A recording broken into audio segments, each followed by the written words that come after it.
Okay, boom, and we're live. All right, welcome to the Sharīah Anatomy Podcast. I'm James. I'm James. I'm Gareth Bryant, Okay. Chaplain Gareth Bryant, Dr. James Ferguson. Welcome to another episode of Sharīah's Anatomy. Yep. So we're here to talk about bioethics again from an Islamic perspective. We got a little cut off last week, so it's sort of a continuation of from before. In terms of contraceptives. Right. So we have plenty to talk about there. Let's make sure we're all in the picture here. Okay. So let's talk about today's topic. We're doing contraceptives, what we were talking about. Yeah, the continuation of contraceptives. So where did we leave off last time? We left off from basically talking about how the rights of the spouses, the rights of man and wife are Right. equal in this regard in terms of, let's say, for example, if a man wants to use contraceptives, he must make sure that he gets the permission of his wife to do so. Right. And likewise, if a woman wants to use contraceptives, she in turn has to get the approval of her husband to do so because they both have equal sexual rights over one another, and they also have reproductive rights over one another. Yes.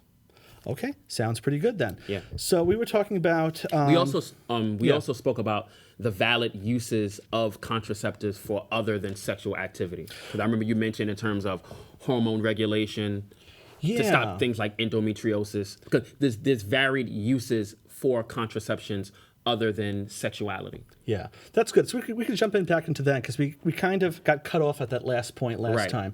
So yes, a lot of these birth control methods are hormone-based. They stop the egg from being released, or they tell the body that you're already pregnant, so it's not going to release more eggs, or to allow implantation. So since they have... And also stopping fertilization. Stopping fertilization also. So a lot of these medications work for other means also. Like if you have really, really bad acne, or you're getting periods that are out of control, like heavy bleeding or too much pain you can cope with. Or either too much flow or too much flow or bleeding in between periods. Right. They can give you... Or like menstrually bleeding like too many days or too often. Right. Exactly. So they can give you stronger doses of hormone medications that can slow down or stop periods. So they are... they're the same pill as a birth control pill, but they're not intended for birth control. Right. There's one actually on the market. It's called Seasonique. Yes. From my perspective, that seems to be very, very dangerous because the way that it's administered, basically you're only getting 4 menstrual cycles a year. So yeah, there's a couple different brands, Seasonique and Seasonal, and right. Actually all the other ones sometimes can do it also. But how safe are those realistically? Well, nothing is risk-free. Right. If because it's not exactly normal for a woman to only have 4 menstrual cycles a year. So the way, so in terms of just, GYN right. sort of OBGYN, anatomy, right. OBGYN stuff, it's considered relatively safe. It's not going to, people think you're building up a lot of blood in there until it releases. That's not how it works. It's building up layers and layers inside the uterus. The endometrium. The endometrium, yeah. So that, it just sheds, and that's what a period is. Right. So it's okay to go a few months without it. People can miss a period, and that's okay.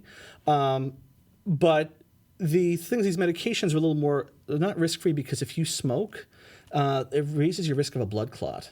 And if you take these for long periods of time, they can also slowly give you osteoporosis. So we tell people take calcium, take vitamin D. If you're on this for a very long time, if you're very young, we don't usually do too much about it, but it can raise your risk of blood clots. Okay. And so if it runs in your family or you're a smoker, are there genetic factors or lifestyle factors? Yeah. Right. So that's why. This is not over-the-counter stuff. You have to go to a doctor and get checked and evaluated, and then they can give you a prescription for it. It's not safe enough to just take over-the-counter yet for those sorts of reasons.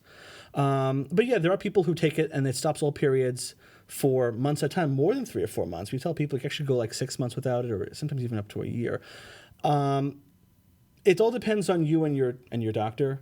Because everyone's got a different strategy and different plan. And obviously, since we're speaking about from an Islamic perspective, you would have to consult with your spouse or...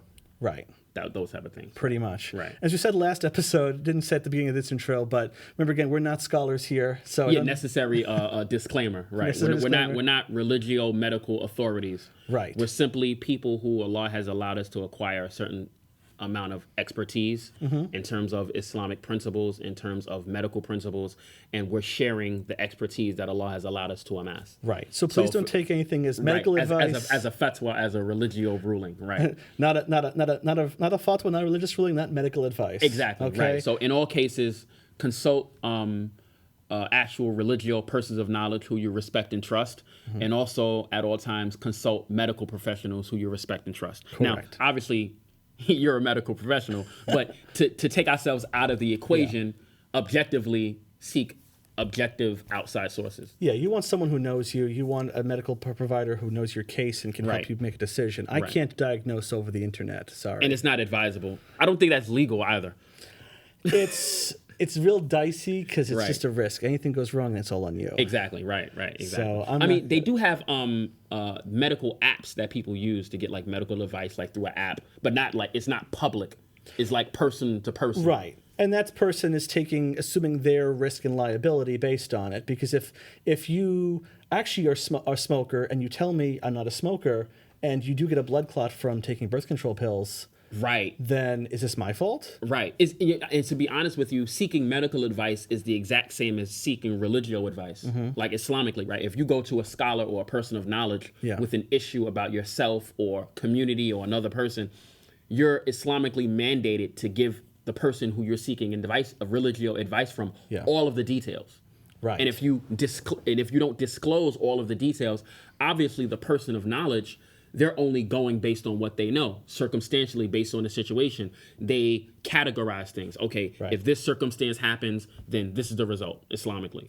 Boom, boom, boom, boom, boom. And that's actually one of the reasons why there's so much religious problems in the Muslim world, because people are going to persons of knowledge for types of religious advice. They're not giving them the full detail of situations, and that involves in more fitting, more drama among Muslims. Absolutely. Likewise, in the medical field, if you go to your medical healthcare provider or just a person who you respect and trust, and you're not telling them that you're using crystal meth, or if you're not telling them that you're using cocaine or weed or whatever, right?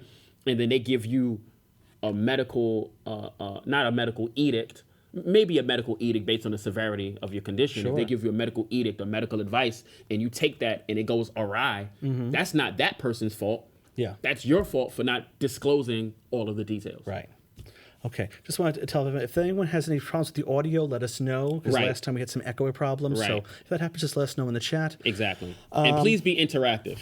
we thrive positively on interaction. We definitely do. So let's get into this part 2 of the contraceptives.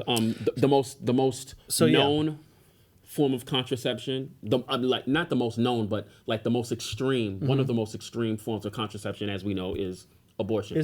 So give us a biomedical definition of what abortion is. So abortion is anything that can stop a pregnancy. So the idea is that, generally, an egg gets fertilized, it implants into the wall of the uterus, it grows and grows and grows until it becomes arms and legs, and actually zygote and all of that. Zygote becomes a fetus until it's ready to be born. An abortion is anything that can stop the pregnancy and just terminate the pregnancy.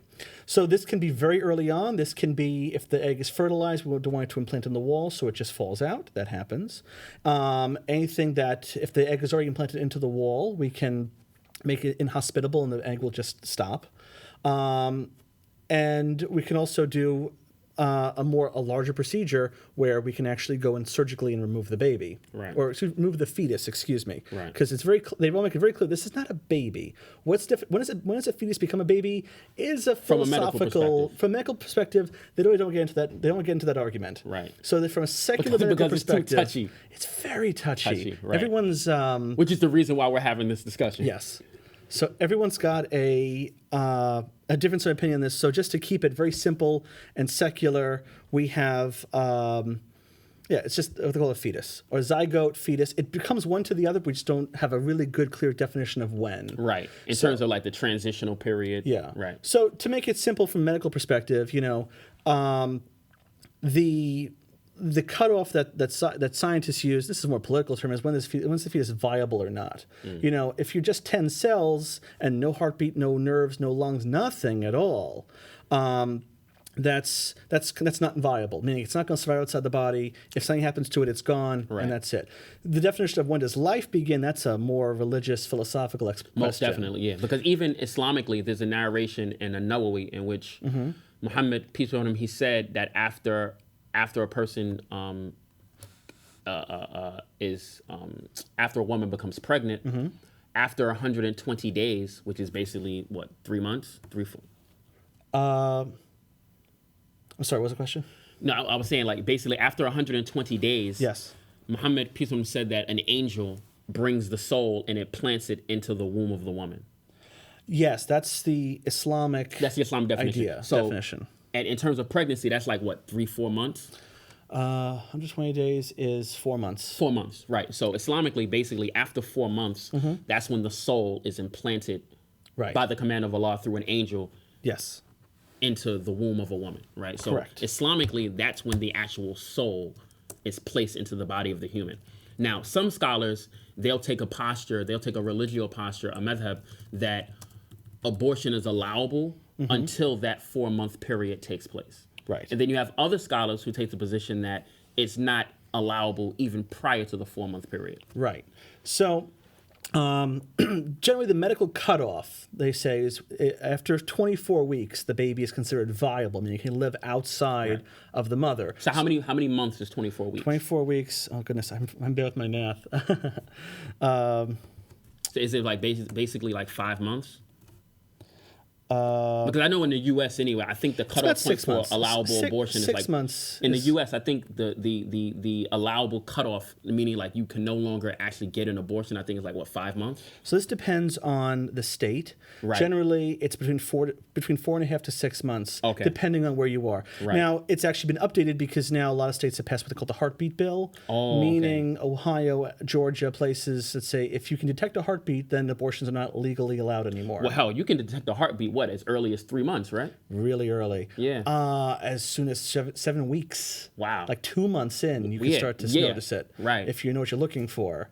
So that really changes the cutoff. That really changes the game. Yeah. Because the thing about that one is a lot of people don't know they're pregnant right away. You don't know you're pregnant until you miss 1 period, maybe 2 periods. Right. So that, by that point, you could be 4-6 weeks into it. That's true. 7 weeks, 8 weeks is not unusual. Right. People come into the office. And they're like 2-3 months pregnant. And I checked them, they're 12 weeks pregnant. Right. So it's, people don't know it's pregnant because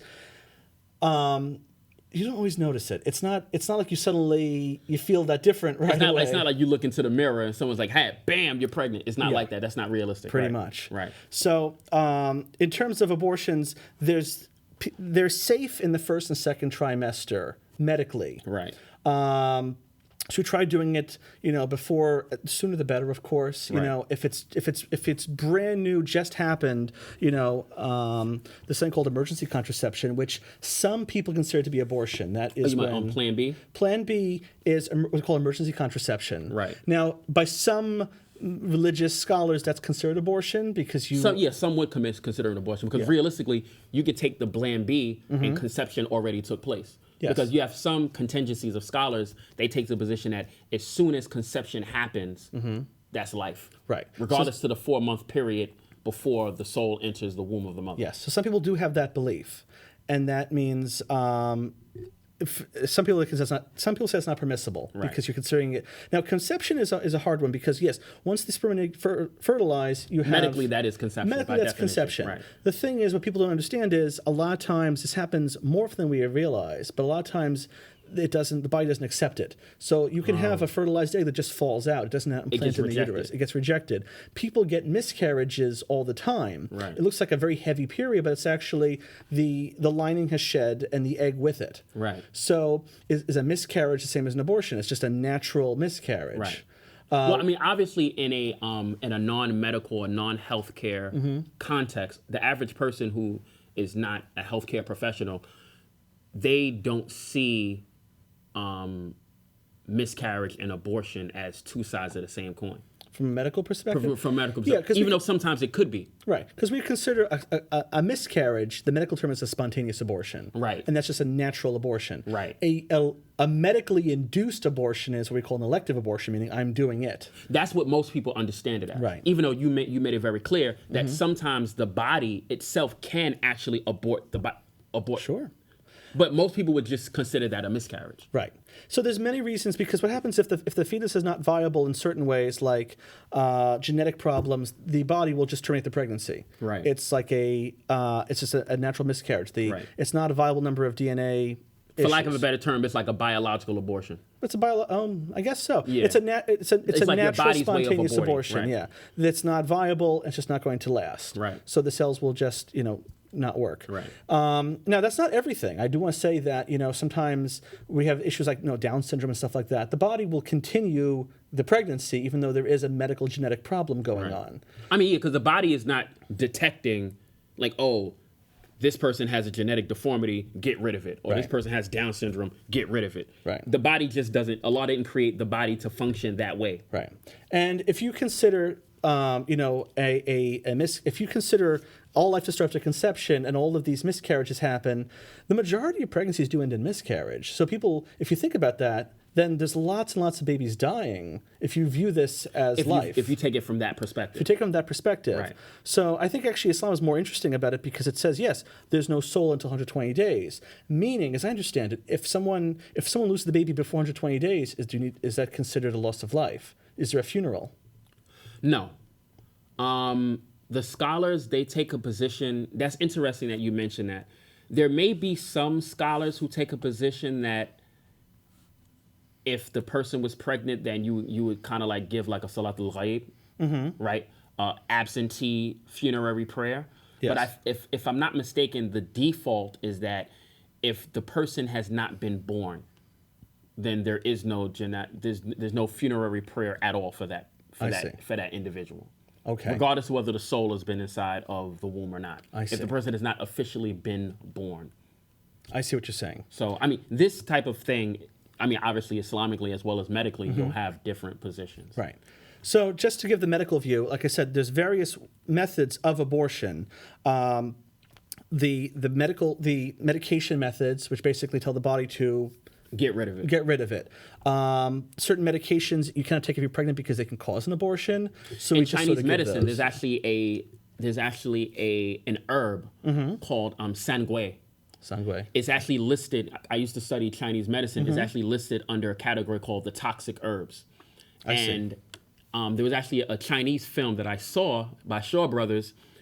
It was a prostitute. She got pregnant, and the madam of the brothel literally forced her to take this herb sangui to induce an abortion. I see. And it actually happened. Wow. So this particular herb sangui, that's actually its that's one of the things. That's not its function, but that's actually one of the results of taking that type of herb sangui. I see. Is that it very abrasively forces an induced abortion. Yeah, it triggers it triggers a miscarriage. It triggers it abrasively. It's the easiest way to say it. Right. It's just the body will shed the lining and shed the egg, and it just that's literally what sangui does, right? Yeah. And that's why it's listed under this category in Chinese medicine as the toxic herbs. Oh, okay. Yeah, there's many medications that do that. Right. And so like there's natural and this organic and synthetic medications that provide that same function, or the same thing results as a result of taking it. I see. So anything after 16 weeks, that actually becomes a much more complicated sort of abortion because you have to do inducive to actually trigger labor, and then do it that way. Right. So these are sort of dicey. We do much less of those than we do the earlier ones because obviously most people get abortions in the first trimester or in the beginning of the second trimester. Right. Anything after that becomes a little more tricky because and also what's interesting is that the child, the human being, we can actually hear outside of the womb starting from the second trimester. So can you imagine hearing your parents, your bio parents saying they want to get rid of you? Oh, wow. Can you imagine the trauma that is going through that particular individual? That's one of the Catholic Church's reasons against abortion because supposedly in the New Testament, John the Baptist was able to hear as a baby outside the womb. And he heard the people talking about him. So that's one justification that the Catholic Church says you can't do abortions because the fetus is conscious and sentient. Right. Well, secular science, ironically, has been up to speed with revelation. Right. And we can actually prove that through secular science that a child can hear inside the womb from the second trimester. I see what you mean, yeah. Right. So to make it easy back, anything under 10 weeks will do pills, okay? Right. Anything above 10 weeks, they need to do more of a surgical type. And where you said force-induced labor. They'll force-induce labor. They'll do something called a D&C where they dilate the uterus. Democratic National Convention? So a dilation and curettage, basically they dilate the uterus. This is under anesthesia, you're asleep. Okay. And they basically just scrape the uterus lining until they scrape all the lining off. And that is considered an abortion also. Now, if you had a miscarriage, it spontaneously happens. The lining sheds. Right. But we can sort of trigger that or do it in an operation setting. Isn't it true? I've heard this. I can't confirm this since you're a doctor. I'm going to ask you, obviously. Is it probable or possible or plausible that a woman can risk not being able to have children if she gets multiple abortions within her lifetime? Well, that's a very common question, surprisingly, probably because a lot of the people who are anti-abortion will say this. There are some. I mean, no operation is risk-free because this is considered an operation by that point. So yes, there are times when you actually. It's not risk-free. You could risk cutting the uterus. You could risk a perforation, which means you poke a hole in it. Wow. You risk, if you scrape it too much, you can actually scar the uterus. Means it's harder to get pregnant a second time. So in other words, like kind of like the endometrium doesn't not clot, but it doesn't like.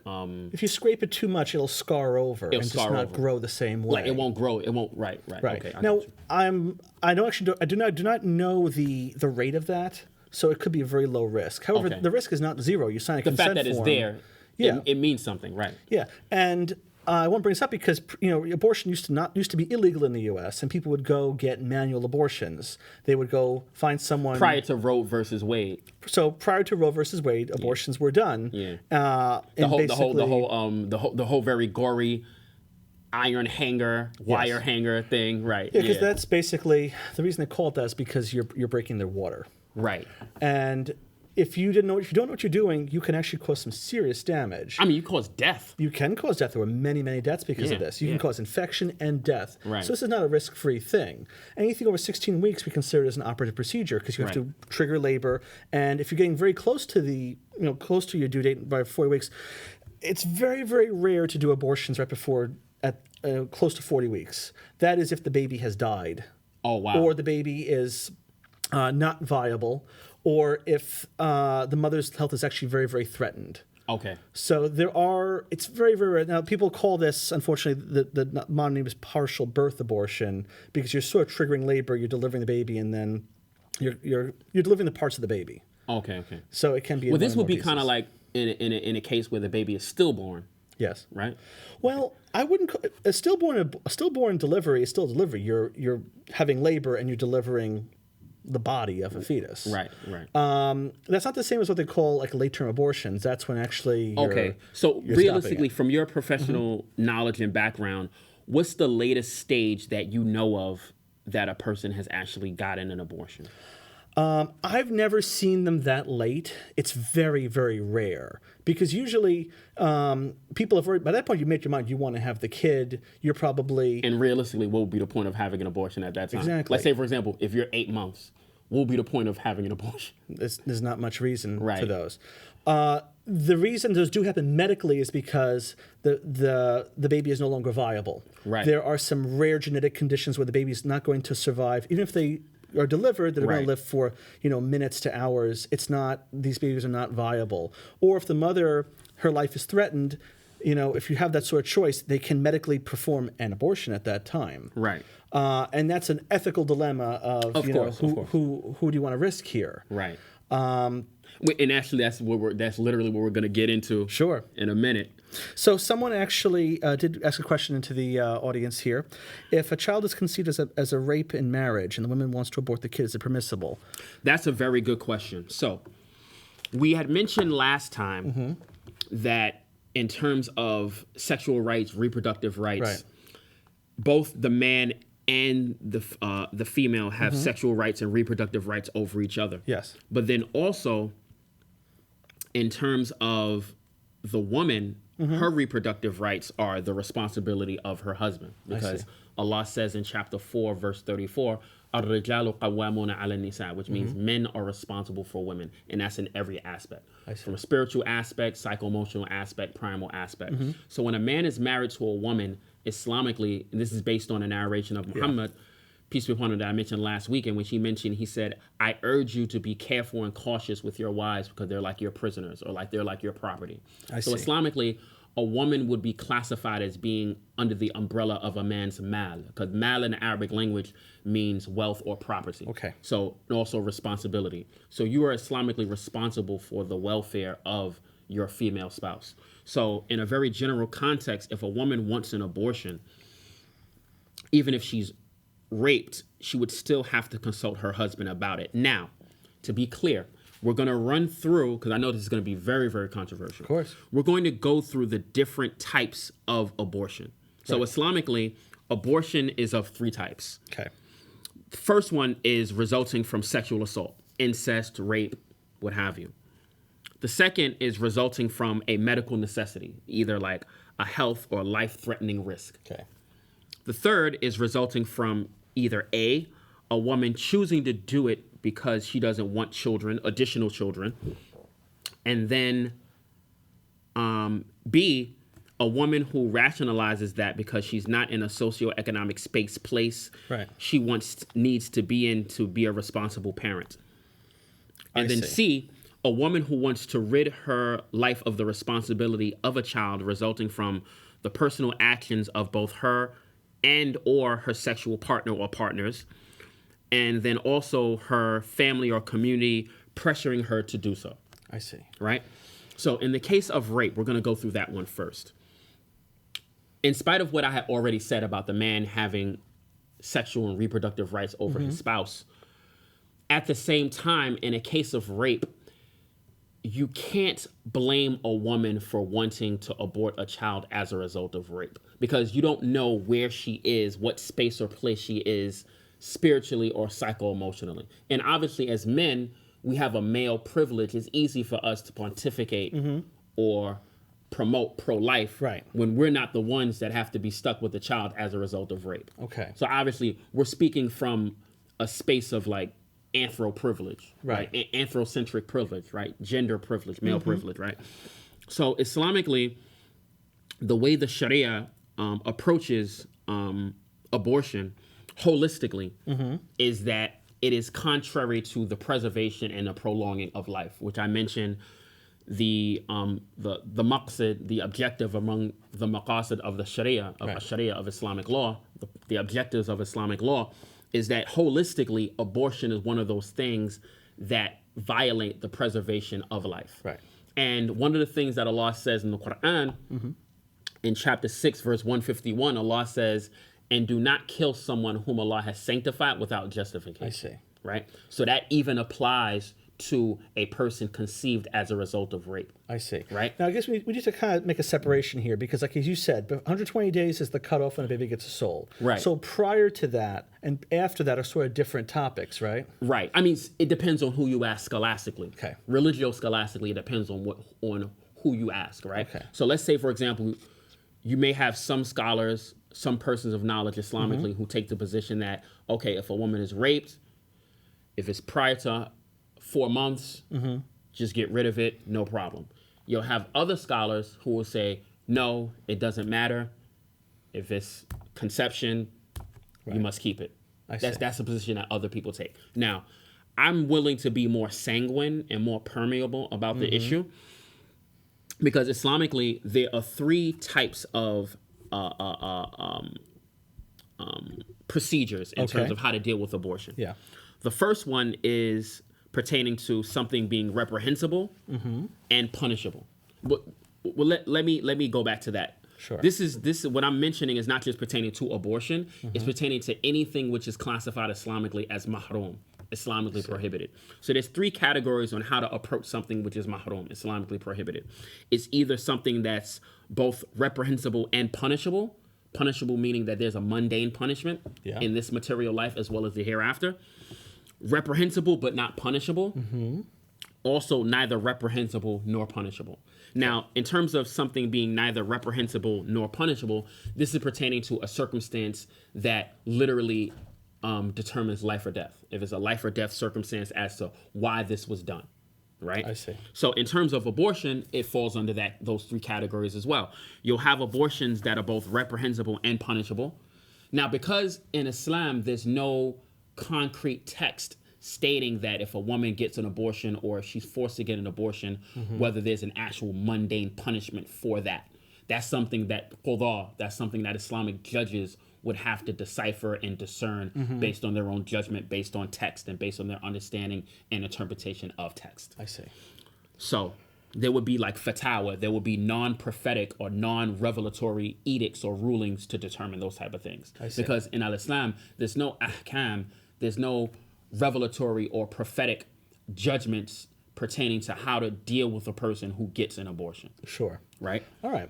So this breaks down to many different, sorts of categories and questions. Exactly. So does intention... Let me finish the others first. So also the second one being reprehensible and not punishable, that's pertaining to a woman who chooses to get an abortion as a result of rape. Okay. So the abortion itself is still reprehensible, but if the woman is a rape victim, you can't hold her accountable. You can't punish or condemn her because you have to respect the fact that she's been through a very horrific, oppressive circumstance. Yeah. So even though it's reprehensible, you can't punish her if she decides she wants an abortion. And this is actually one of the things that I mentioned last week pertaining to there's certain things that you don't need anyone's approval in terms of contraceptions or things like that. It's up to the individual at that point. In terms of rape, even if a woman has a husband or even if the woman is under the guardianship of a male, you can't force a woman to keep a baby if it's a result of her being raped. I see. Islamically, that would not be correct. The abortion holistically is reprehensible, but you can't punish her for that. I see. Because it's never the fault of a victim who's raped. Because no human being deserves to be raped. You know what I'm saying? I understand. And even when it comes to the political landscape of abortion or the historicity or the historical climate of abortion, right? You'll have people who are pro-life and they'll argue that, oh, what if the woman is raped, right? Okay.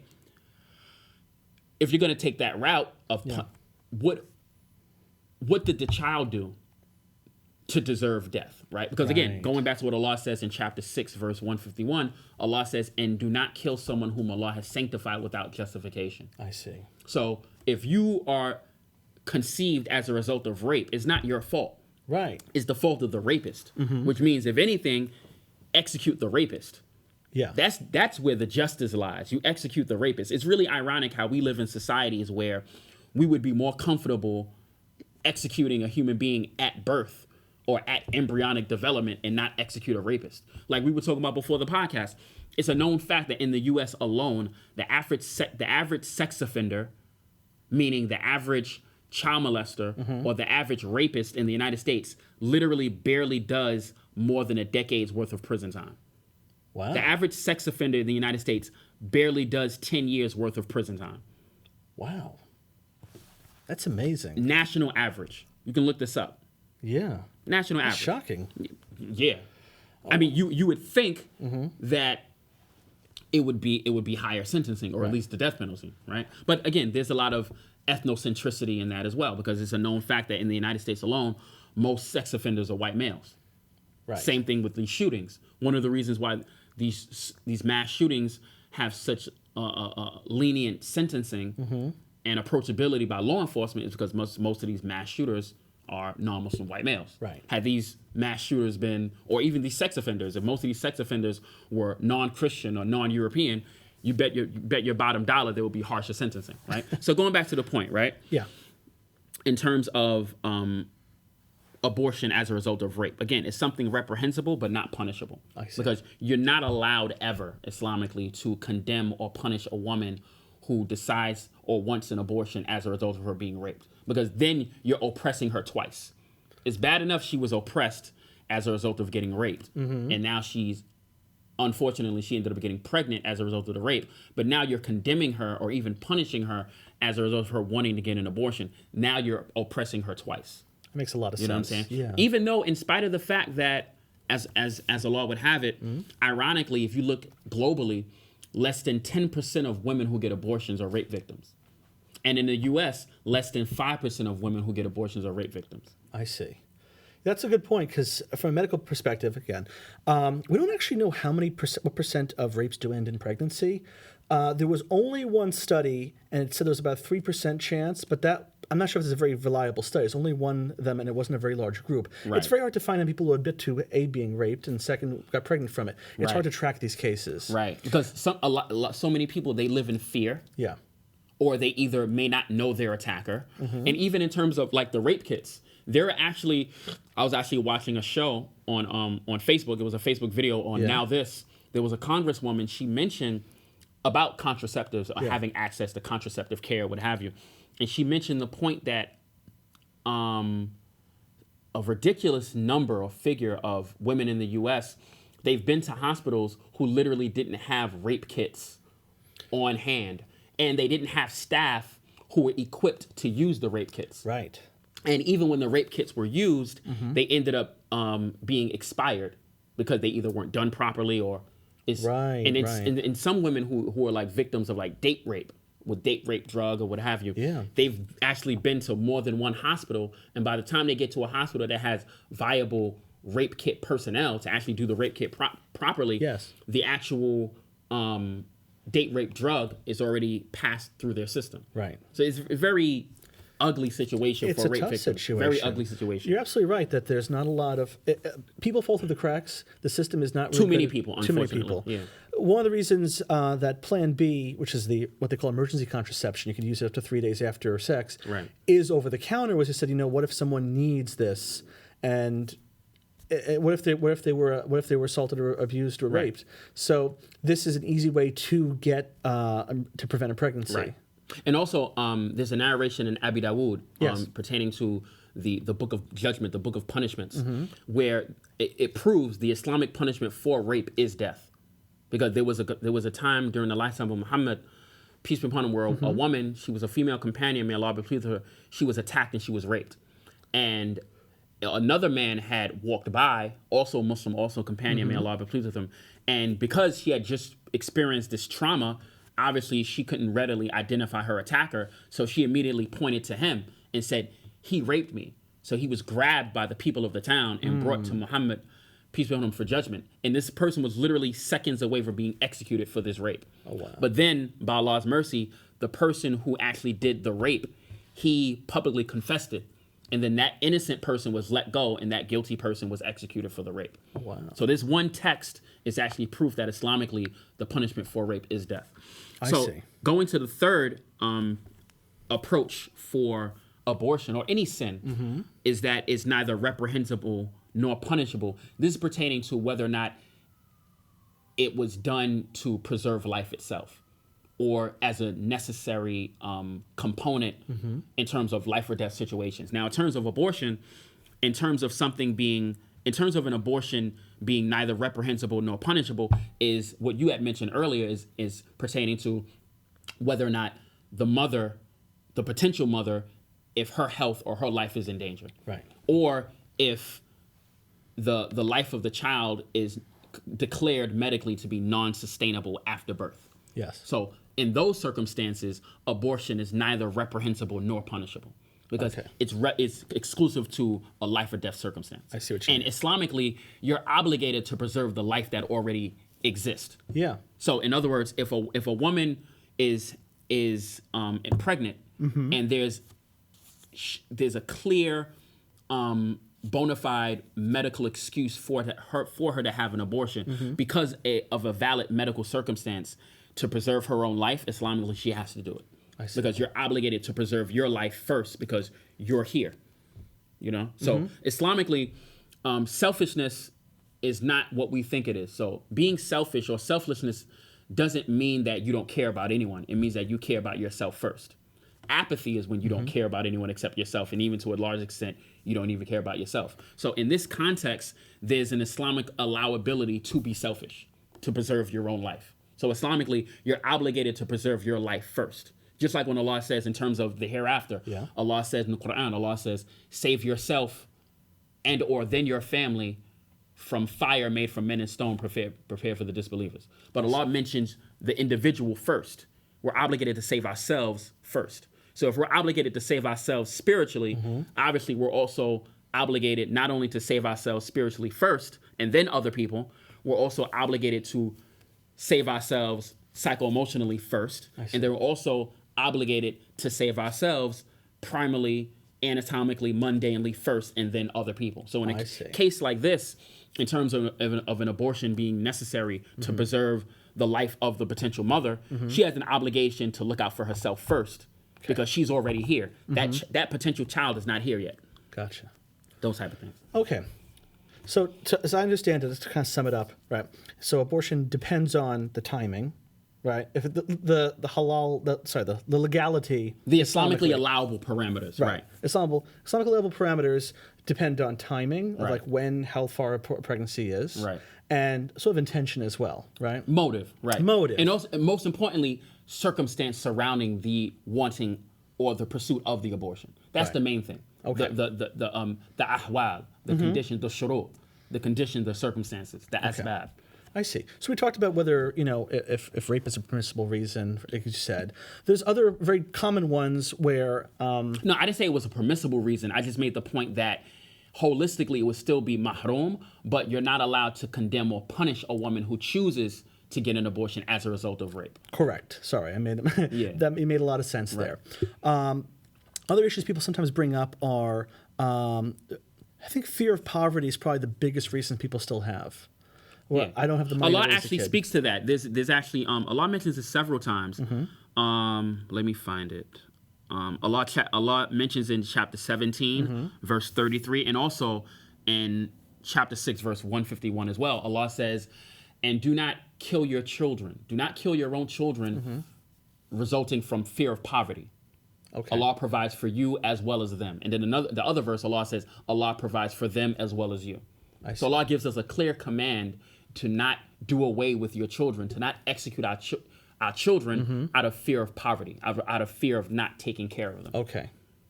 Makes sense. And then ironically, even in our modern world, we find that some of the most downtrodden and impoverished people have the most children. That's true. And statistically, the wealthiest people have the least amount of children. If anything, it should be the reverse. If anything. Right. So let's see. Other. Do we have any questions, by the way? Not yet, but if you have any questions, please do feel free to send some in. Yeah, definitely. We'll still be here. We're going live. What about question about worry about poverty is one issue. We Right. talked about rape is another issue.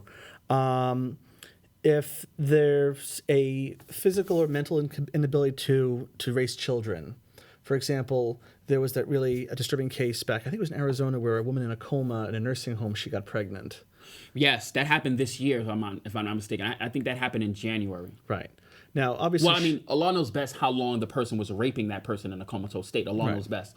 But if I'm not mistaken, I think she actually gave birth January of 2019. I believe so as well. Yeah. That's more of a question of motivation based on rape, but there are people who it are... was clear that she was raped. Sure. Because she wasn't conscious. Absolutely. That was clear. Yeah. Absolutely. Yeah. Well, my question is if someone was like, if a mother is physically or mentally retarded and they don't think they can take care of a child, is that a reason that someone could have an abortion? That's a good question. I'm gonna put on Allah knows best on that one, because there's so many variables regarding that. That's something we need to talk to your scholar. You need to talk to your local sheikh, talk to And your your medical chaplain, professional, right, medical exactly, professional. And right, this right. requires a big family meeting for one of those sorts of cases. That requires intervention for sure. Islamically, it would be completely unjust and unfair to just put a blanket yes or no pertaining to that particular scenario. Makes circumstance. sense. Okay.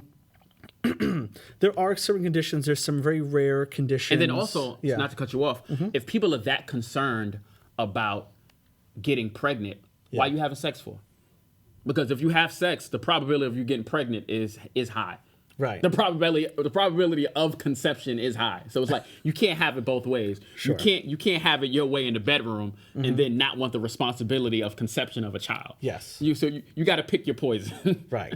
So there are a couple of medical diseases where the child is not really going to survive.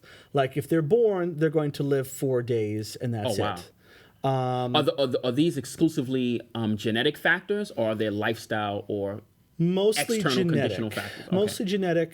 There's for example, this thing called osteogenesis imperfecta. Your bones, they break super easy. Oh, wow. And if you remember the movie Unbreakable, Mr. Glass had that. Oh, right. Now, there's actually like several types. He had type 1, which actually means you can pretty much live as an adult, but you just get frequent, like you break your arms and legs very, very often. Is that like, let's say for not to go too much off on a tangent into Hollywood, but the character Mr. Glass from Unbreakable, can a person actually live like that? Is that actually humanly possible? Yes.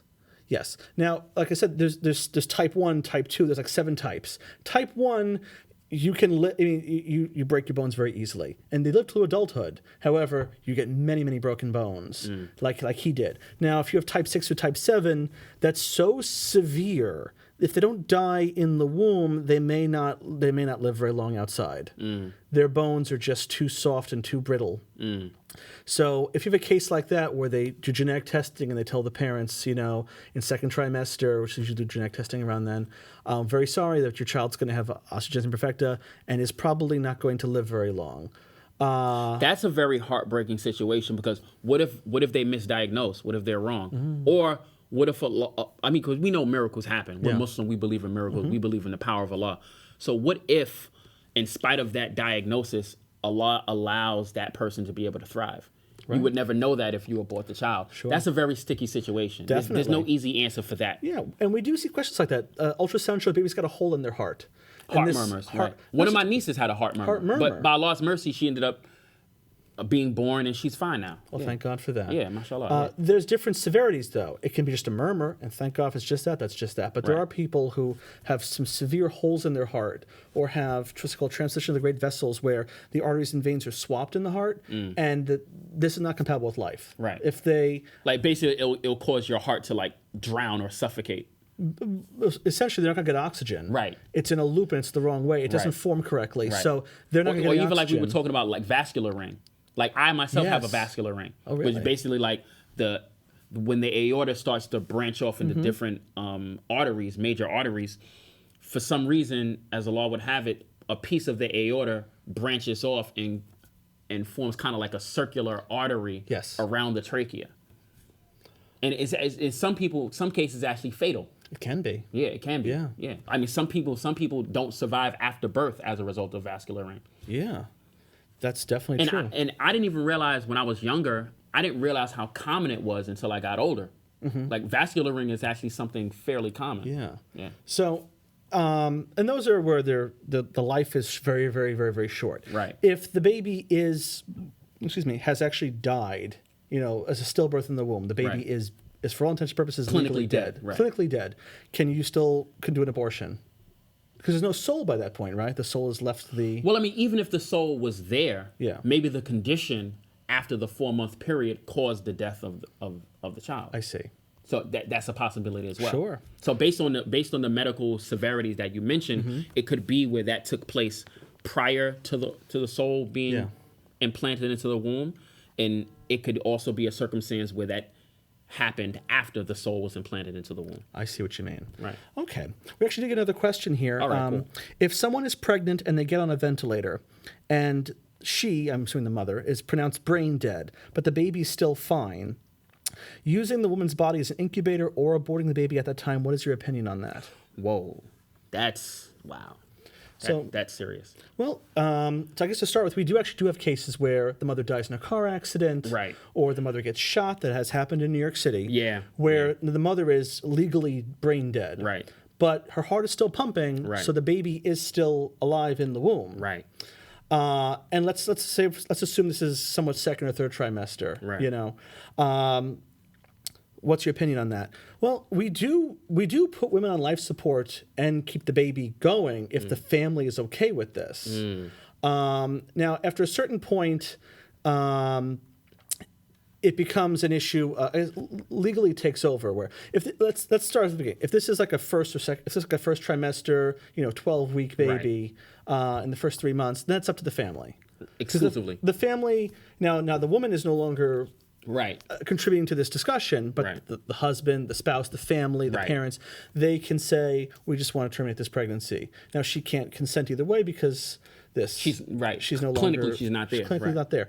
I'd say that doesn't really happen very often. I'm sure the families, for the most part, want to say, let's continue this. Or let's at least try to save one life as opposed to canceling both lives. So for the most part, as I understand it, families do want to continue this. They'll put the in a coma unit, like in a long-term nursing home or something, until such time as they can deliver. And they do. This does happen. How often does this happen? Or how many cases have you actually heard of this actually happening? Most of the cases I've heard of, the ones you see on the news, tend to be pretty late term. You mean like 7-8 months? They know they're pregnant. The family's been preparing for this. Right. After I believe I'm trying to remember if it was 25 weeks. It depends on the state that you're in, like we talked about before. But the time when you can do it. There was actually a recent case in Chicago. Yeah. I think over the summer where a woman, I think she was either lured to a hotel or something like that, someone's apartment, and she got murdered. But I don't remember whether the child survived. I think the child survived. I did hear that was an actual case where this one wanted a baby. She could not get pregnant. Right. And she wound up killing a pregnant woman. Right. And this was like at least 8 months, I think. Right. So they did a C-section, and the baby did survive. Right. Did they catch the people who did this? They did. Okay. They were, to be very nice about it, they were very, very, very sloppy. It was very obvious this baby was not a regular delivery, and it didn't match the mother's story. And the mother was very obviously the woman who brought the baby into the hospital. Right. I had a baby. They're like, this is not your baby. There's no way. There's no way. Because first of all, there's no way in hell you'd be able to run to the hospital after delivering a baby. Right. That's for starters. Yeah. This is actually the second time there had been a case like that. There had been a case a good 20 years ago where a woman, she murdered a woman and then did like this emergency C-section, cut the baby out, and then called an ambulance, said, I was in the car and I went into labor in the car, I just had the baby here. And the hospital realized there's absolutely no way this baby was born naturally. It's just too obvious. It's too obvious. When a baby is born naturally vaginally, they're squeezed, they're compressed, the mother still has discharge, the mother still, No, just the physical condition of the mother. Yeah. Like, she's not in any condition. Yeah. You can fake being pregnant to your coworkers, to a point. But not to a medical professional. Right. Right. I've never actually seen that happen, but I think it'd be very obvious if that was the case. Right. So to answer the question, can we continue this? So yeah, we can put a woman in life support. All right. Or, even though she's legally dead, we can put her in life support until the baby is ready to be delivered. After a certain weeks, basically, like you said, having the person as an incubator for the sustainability of another potential life. Right. Now, under those circumstances, statistically, from what you know, how often is that medical method actually successful in terms of the child successfully being birthed? Wait, sorry, your question is, like when you mentioned if a woman go through some type of like medical calamity, or if she's like shot, or she's like brain dead, or right, a car crash or what have you, and she's used as an incubator, an incubating vessel for the continuous embryonic development of another human being. How often is the success rate in terms of that child being deliverable or being birthed? Well, that's a good question. Because ideally, if the baby was not harmed at all in whatever this was, if the mother was shot in, let's say, the head, right? We're not, and there's no trauma to the baby. Right. I'd say the risk is about as same as everyone else, I would assume. Well, now, I mean, you can't say no trauma, because anything that affects the mother would affect the child by definition. I get what you mean, though, in terms of like the actual. We're never going to get an ideal case, Right. These are women getting car accidents, right. and they're shot where they're bleeding, so they're going to shock. The baby's going to feel some trauma from this. Exactly. It's not risk-free. Right. But the baby can be delivered normally. Right. Okay. Either vaginally or through a C-section. Even though she's in a coma and she's brain dead, you can give medications and trigger labor. Really? We can do that. Wow. It's a lot of autonomic. It's not connected to the brain. It's a separate sort of function, so it can be done. I do want to say that after a certain time, I think like second and third trimester, New York State would take over, or wherever you are would say this is after whatever the cutoff is, they can have abortions after this date. They're considered legally a child of New York, meaning the state. This is the ward of the state, exactly. The state can say, no, we're going to make sure this baby is going to be delivered. We cannot do abortion on it. And so we're going to do what's in the interest of the baby in this situation. Now, so in other words, they automatically take over as power of attorney. Their baby's rights will supersede the mother's rights in this situation. Right. Now, it's a pretty unusual scenario because normally if the mother's awake and conscious, the state can't tell you, like, let me give you a hypothetical, okay? This baby is very large head. Right. And there's a risk that this baby's going to have trouble in delivery. It's safer for the baby to get a C-section. Right. Mother says, I'm afraid of operations. I do not want a C-section. I'm willing to take the higher risk and have a regular natural vaginal delivery, even though it may not be the best for the baby. Now, whose rights supersede in that situation? Damn. That's not an easy judgment call to make. It's not. And we see this very often really? in OB. It's something that gets discussed very often because now you have to figure out, well, what's good here. I can't force you to get a C-section if you don't want a C-section. Well, even in terms of that, I mean, obviously, as you know, the cranial plates are not fused at all. They're just connected by the ligaments. Right. So it's a lot more adjustable than what people give it credit for because it goes through the birth canal, right? Because, I mean, obviously, some women, the way Allah created them, they're constructed to have a smaller birth canal, larger birth canal. Right. And obviously, like with the pubic symphysis, some people's pubic symphysis is more stretchable than others. Sure. That type of stuff. I'll give you a better scenario because it's not just about head size. Right. But there's, for example, if let's say the mother has an STD, like let's say herpes, for example. Right. Herpes is very transmissible to babies. If during the birth, they can get exposed to it. More so than any other STD? Or just as much? More so than any other one. Herpes is dangerous to newborns. Now, chlamydia can cause blindness in newborns, I've heard of that. Yeah. All babies in New York, when they're born, they're given eye drops right away. Really? Because we want to make sure there's no infections. Oh, wow. I didn't know that. Even if the mother's tested negative for STDs, we give it anyway. It's just for safety reasons. Everyone gets medication for that. But herpes is dangerous because it can be, if it's on the skin, the baby can get exposed to it during delivery, and herpes can kill. It can cause meningitis. Since you mentioned that, let's say worst case scenario, if a mother is HIV positive, what's the standard procedure in terms of abortion options? Oh, that's a good question. So now there is a risk of transmission to the baby, right, to the fetus, if a mother is HIV positive. Right. We try to bring it down with medications. We'll lower the risk, but there's still a risk.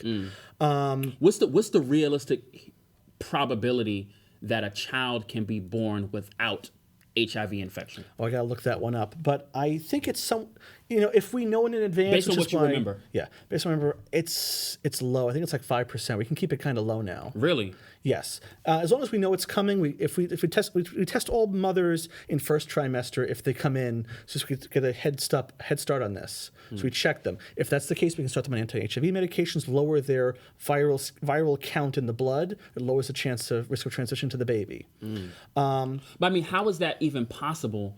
Being as though the umbilical cord connects the mother and the child, and the transmission of fluids and nutrition and waste and obviously blood circulation. Yeah. How is it even possible for the child to even be safe from the HIV infection or any STD infections for that matter? So in pregnancy, the placenta is what's giving blood and nutrients to the baby, right, to the fetus, right, let's say, right. It's actually, you're not getting the same blood type. Usually the mother's blood and fetus's blood are supposed to be separate because there's like a filter in the placenta. It's not perfect because there still can be some blood transmission, but for the most part, they're two separate systems. The oxygen goes to the placenta, the baby's blood picks it up and brings it back to the baby. So it's supposed to be a little bit of a barrier there between the two. Some diseases do transmit easily through it, some of them don't. So it depends on the disease. This is actually, Allah is amazing. This is actually why the Arabic word for womb is raham. Yes. Because it's derived from the Arabic verb rahama, which means to mercify, to give mercy. Mercy. Right. So the mercy, the protection, the womb of the woman is a protector for the child against what you mentioned, these pathogens, these diseases. So even if a woman has a disease, the baby is still largely protected. Amazing, isn't it? So I did look it up. If you are taking anti-HIV medications daily as they're supposed to be, as prescribed, the risk of transmission is under 1%. Wow. So Allah is amazing. Wow. Allah is amazing. Places like New York are very on the top of this because there's so many cases in New York. Right. So they were very good at pioneering better ways to prevent this transmission, better methods. Now, there's a slightly higher risk of HIV in a natural childbirth because, there's lots of blood exposure. Lacerations. Right. It's very easy for the baby to contact the mother's blood. Right. C-sections are a little lower risk, but I don't know how much lower risk.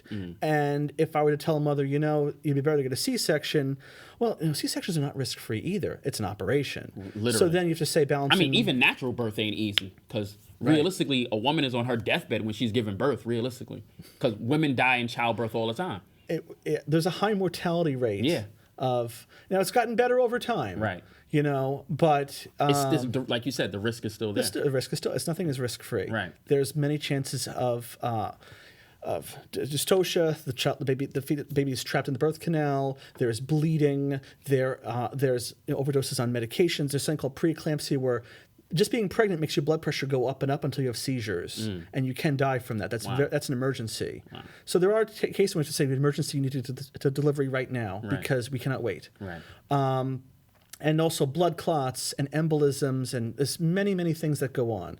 Unfortunately, the U.S. Since you mentioned that, what's the difference between an embolism and an aneurysm?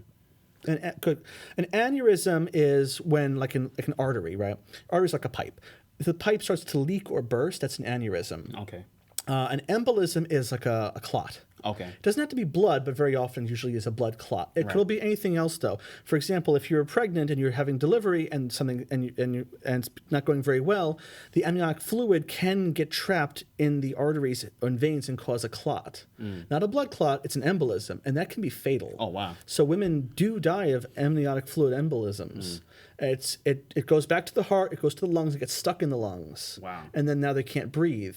Well, they're breathing, oxygen's going in, but the blood is not taking the oxygen. Wow. That's an embolism. People do die from that. Wow, that's serious. Unfortunately, the U.S., as a developed country, we have a lower mortality rate than other countries, but in terms of developed, westernized countries, the U.S. is still the highest. There's a in terms of birth mortality? In terms of maternal mortality. Maternal mortality. Maternal infant mortality, both of them are still the highest in all developed countries. Wow. Now, we're better than Afghanistan. Afghanistan used to have a very high mortality rate. Right. However, America is compared to Europe, compared to Canada. The U.S. is still the highest. The U.S. is still the highest. There's socioeconomic factors. Of course. People are not getting good prenatal care. They're not going to the doctor before. And you have to take into consideration that the United States has never had universal health care. That's one big thing. So that alone. People, if you go to any big city hospital, you're going to get cases of, I didn't know I was pregnant, and now they're in labor. Right. Wow. So it's because how can you be that far gone and not know that you were pregnant? How is that even possible? I always wonder that, and I still don't know a good reason. There are people who are just very, very obese, and they don't notice the weight gain. They people who but I mean, as a woman would have to notice like some type of like force or life growing inside her. You would assume that they're in tune, right? To go 9 months is still shocking, but people still do it. I've never actually seen a case, but I've heard through the grapevine, and there's no shortage of cases like this. There's even a TV show, I Didn't Know I Was Pregnant, where people are 9 months in labor, and now they suddenly are in the hospital, in the ER, my belly's killing me, what's going on? I'll be honest, to me that is really weird to not know that. They tend to be more obese, so they don't notice the weight gain. If they have irregular periods, well, that's because if you're obese, or you've always been that way, or certain other diseases can cause that, so it doesn't ring an alarm bell for them right away. Okay. But we do get young women who are pregnant and didn't know it. It's always a surprise. But did you notice that your periods got irregular? Well, I was lots of stress, lots of exercise, I was on certain medications, so you just didn't know it. So it does happen. It's not everyone, and even women are like, how is that even possible? When you're pregnant, you know you're pregnant. Yeah, that's what I'm saying. Yeah, like a woman, you would think, I mean, especially us as men hearing this, we would think like, how is that even possible? How is it even possible? Yeah. Still don't know. Yeah. It's still medical marvels. Yeah, I mean, that's like for us as men, if we're having like prosthetic issues, it's like we can feel the prostate. How can you not know that there's an issue? You know what I'm saying? Like, it's weird. It's just really weird. Yeah, I guess if you needed like an equivalent, that might be one of them. Right. You know? What's something that only men go through? Prostate issues, I suppose. Right. Exactly. Yeah. So we talked about before about. If more questions, feel free to send some in. There were we were talking about contraception most in last week's episode mostly, but as I understand it, there are some Islamic permissible or sunnah ways of contraception. There's something called azl, which is the withdrawal technique. The pull-out technique. The pull-out technique. As I understand, there's actually historically, obviously, that's like the most common contraceptive method, and for obvious reasons, it's probably the least successful. It has a very poor success rate. Exactly. Definitely on that. Let me actually get some statistics here because I had brought up this little research from last time. Right. There's it's right here. Here we go. So to follow up the last episode, the best contraceptives are things like sterilization, getting your tubes tied, or vasectomies, IUDs. But I mean, the sterilization is very problematic because of like eugenics population control. Oh yeah, there's plenty of issues with that. Yeah. And we should go into that in a second. But other like IUDs and implants, less than 1 in 100 women get pregnant with those. With things like, depot shots, pills, ring, patches, there's about 6 to 9% chance of pregnancy. So 6 to 9 out of 100 women would still get pregnant with one of those. Okay. The ones that don't work very well, the withdrawal method, the pulling out. Right. 22 out of 100 people still get pregnant with it. Yeah, those are not good odds. That's not good odds. Especially if you're not trying to get someone pregnant. That's like 1 in 4. Right. Right. That's really rolling the dice there. Right. Condoms, we talked about before, they're still not the best. When someone comes in, I say you can use them, but I recommend other methods because in just the real world, people don't use them correctly. Yeah. There's exposure. So 18 out of 100 women still get pregnant with one. And realistically, the usage of condoms, more than likely, it's more probable that you're preventing the spreading of disease as a result of preventing pregnancy. Oh, sure. Definitely. And without any birth control at all, you have a 90% chance of getting pregnant within a year. Wow. So this is why family planning, talk with your spouse, talk with your partner, make a plan, find a safe method of control here. Now, there's a question between preventing pregnancy and preventing STDs. Right. Certain things like condoms work on both. Right. Patches and pills and IUDs don't prevent STDs. I mean, that's even the whole STD conversation. That's a whole nother episode by itself. Right. Yeah. So as I understand it, the withdrawal method, the pull-out method, there are some hadith about this, or there's some. There's definitely revelation. There's definitely narrations about that. I see. Yeah. But I mean, also obviously we're taking into consideration that this was a 7th century CE context. Right. So that doesn't mean that it's something that is going to be exclusively relied upon. Sure. You know what I'm saying? And also, just the fact that there's revelation, that there's revelatory text confirming that the pull-out method is a valid form of contraception Islamically. Sure. This is the proof against those who claim that contraception holistically is not allowable. Right. Okay. So some other questions I do want to bring up here. Assuming we're talking about how abortions, the permissibility of them, if a couple is pregnant and they decide we're not going to have an abortion, we don't want the baby either, is it halal to put them up for adoption? That's next week's episode. That's a whole big can of worms. Yeah. So, with Allah's help, we'll be discussing that next week pertaining to surrogacy, surrogate parenting, surrogate births, as well as adoption. Great. Other questions do come up like if, let's say, my husband wants an abortion, does not want children, but I don't want an abortion. Islamically, as a chaplain, if someone comes up to you, how would you handle a question like that? That's literally a case-by-case basis. There is not a black or white answer. That's something that I would be obligated to actually sit with a person or with a couple in real time about that. Sure. That's a tough issue. That's a very tough issue. That's a very tough issue. Yeah.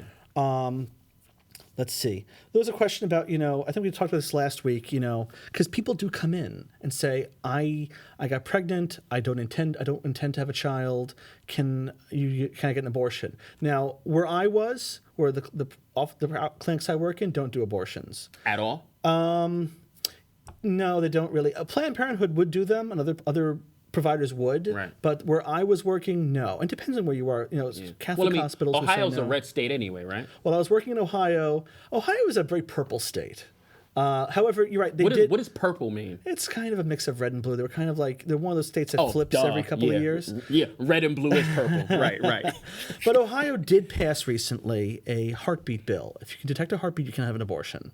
Now this is just like you said. Realistically, a heartbeat can be detected within the first trimester. Realistically. So this passed when I was working in Ohio, and it was a very controversial thing because the medical community does not like this situation for the simple reason that we can detect heartbeats pretty early. Exactly. If I can do pregnancy tests on you very probably soon. Within a month of pregnancy, you can detect a heartbeat. If you have a really, really good ultrasound. Because that's literally one of the things, that's kind of like one of the main things that's detected anyway, heartbeat, like sign of life. I've heard heartbeats at 7 weeks. People don't know they're pregnant at 7 weeks. That's very what I'm often. saying, typically. So right. now you have to really, this puts a lot of burden on families because now on women, because you have to say, I have to check myself very often until I get pregnant. Right. People have surprise pregnancies. Even if you're at birth control, Right. people have surprise. Yeah. So this is a problem.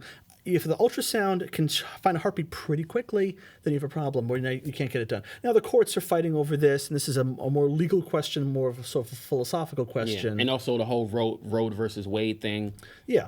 So this is going to go into the Federalism courts. versus state rights, all that Absolutely. type of stuff. Right. So this really is going to be an issue that's going to be fought over. Right. We might see over the next couple of months, within the next 12 months, a complete overhaul or change of Roe versus Wade, where in America abortions could You mean be, on the federal level it might flip? on a federal level it could flip. Wait, so you're saying that there may be an amendment to the Roe versus Wade amendment? So remember, over the last 2 years, we have 2 new Supreme Court justices who are both very, very pro-life, and the balance was now tipped. So Right. legal scholars are saying that you're looking at Roe versus Wade being effectively dead in 12 months. When's the last time a U.S. amendment was amended by another amendment? When's the last time? Now, a constitutional amendment or just a law No, change? I'm talking about a federal constitutional amendment. Ooh. When's the last time that an amendment was amended by another amendment? At least 40 years ago. There has been some small ones that have been added on to adjust, like how do we pick senators and how do political parties work and certain things like that. No, but I'm talking about an amendment itself that was abrogated or canceled by another amendment. That I got to check, actually, because it's been a while. Because you're correct. Back in the 1920s, we had prohibition and an amendment to repeal the prohibition. right. So, Well, I mean, obviously we know that was done because the United States lost billions of dollars worth of tax revenue. That's really the only reason why that was repealed. so we have a lot of amendments. That one I have to actually look through to find that one. But, ratification for these, it's just late. We haven't actually had a new one in decades. But the most recent one I can think of was repealing prohibition because it repealed the previous one. Right. There had been some after that where they tried changing the way vice presidents are picked and things like that, but I forget the order. Okay. I should have known that a little better. What was the vice president thing? Was that pertaining to their line in presidential succession, or was that in terms of appointment? Because we know during Nixon administration, he changed vice presidents at least 4 times, right? He changed a bunch. Yeah. That's a really good question because I think how many minutes are currently at right now? 27? I think 27. So 27th Amendment was the last one that I can remember that was 1992. Okay. That one said that Congress cannot give themselves a pay raise. Okay. If you pass a law raising the pay for Congress people, you have to wait, I think, was it 8 years? You have to wait till the next session of Congress. Oh, So you can't give yourself a raise. Okay. It has to be the one after. Not 8 years, probably a little after that, though. Oh, okay. And there had been nothing before. 25th Amendment is what we think of after the death or removal of a president. That was 1967. So if the president becomes disabled, who fills in? The vice president can. Right. However, if the vice president, there's a rule of succession now. Ironically, that was in 67. Ironically, 20 years prior to that, had that amendment been enacted, Roosevelt, FDR, would have only served 1 term as president. Yeah. Because he was disabled his entire tenure as U.S. president. So he was physically disabled. Yeah. If he was mentally disabled, unable to... The way the writing, prior to the 25th Amendment, it was very, very vague because it was in Article 2, Section 1 of the Constitution about who succeeds the president and the death of the president. Right. Or it didn't even say incapacitation, like the president has Alzheimer's, the president is in a coma. Right. It wasn't very clear what you do next. It's very ambiguous in general. So in 1967, the 25th Amendment was passed to the Constitution for the U.S., and it said... if the president's unable to carry out his duties, the vice president shall take over. Oh, okay. So which amendment number is Roe versus Wade? That's not actually in the Constitution. That's a good question. Oh, it's not in the Constitution? It's not a constitutional amendment? So Roe versus Wade is actually a Supreme Court judgment. Oh, it's just a judgment. It's not an amendment to the Constitution. It's not an amendment. Oh, now, that's interesting. It's considered settled law because Roe versus Wade has been around for how many years? Since the 70s. Yeah, since the 70s. I think it was 72 or 73 or something like that. 73. So prior to that, every state had different opinions on abortion, and it wasn't a very clear-cut... So federally, how would Roe versus Wade be classified? Would it be classified as an unofficial amendment? It's or like an unratified amendment, or how would it be classified federally? I wouldn't even call it an amendment per se. It's like a federal law. It's a federal law. Okay. Some level of a federal law. The judges have created a law, a federal regulation for all states. Oh, you mean like in the same vein as Brown versus Board of Education? Yes. Okay. It's like that. So it has the force of law. This is something that the federal government will enforce. Right. It's federally enforceable. Yes. Right. So the way that works is prior to Roe versus Wade, different states had different opinions on when abortions are allowed, not allowed at all. Some were always allowed. Right. They didn't have a really clear-cut thing. It wasn't like a federal standard. Correct. Right. So Roe versus Wade decided that by their interpretation of the Constitution, you have a right to privacy. You have a right to make decisions of your own body. Right. So from that vein, they said, okay, using those existing rules of the Constitution, First Amendment, Ninth Amendment, Fourth Amendment. Like freedom of expression. Exactly. Right. So like basically the right to your own medical autonomy would fall under freedom of expression. Exactly. Because you have also right to privacy. So in other words, it's not an amendment itself, but it's connected to an amendment. Yes, it's an interpretation of one of the amendments. Right. So they interpreted the First Amendment as covering this. Okay. So for that way, that means you have a right to privacy. The government can't tell you what to do with your own body. Right. There's to be a very, very. Now you can ask, well, if that's the case, how come I can say I can't smoke pot? Well, there's limits to when does your own body have rights. Right. Yeah. So they said that women have a right to their own bodies. The federal government should not step in. Now, the right of the child, where does that come in? So they had to pick when is the child, the fetus, they say viable. Right. So viability is when's the baby allowed to survive outside the body without help. Right. So they said viability. Which includes, obviously, like without incubation. Yeah. Right. So 1973, they didn't really have great medical science on that, to be perfectly honest, because now we can have children survive way, way, way even younger. The test tube baby is a perfect example. Yeah. The test tube baby, that happened, in the 80s? Around the same time. Yeah.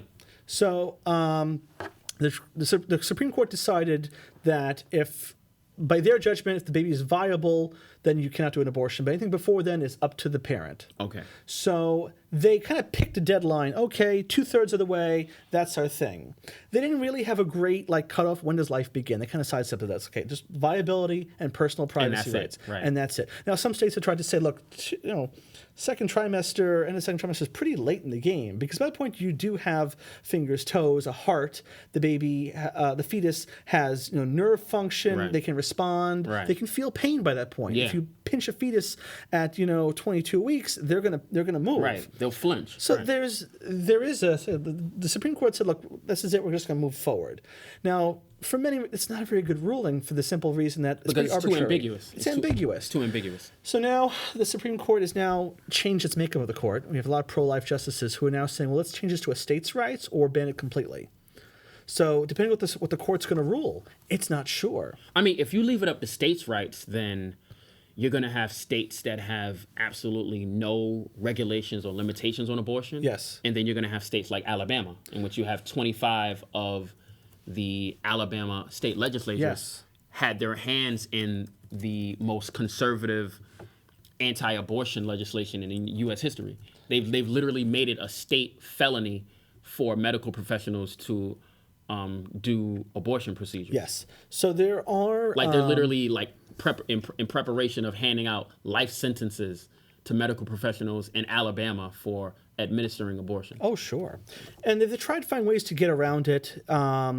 For example, Virginia tried passing a bill where if you want to get an abortion, you have to wait 2 or 3 days. You must also get an ultrasound. The doctor must show you the ultrasound and point out the beating heart and say, do you still want an abortion? And you must get a transvaginal ultrasound.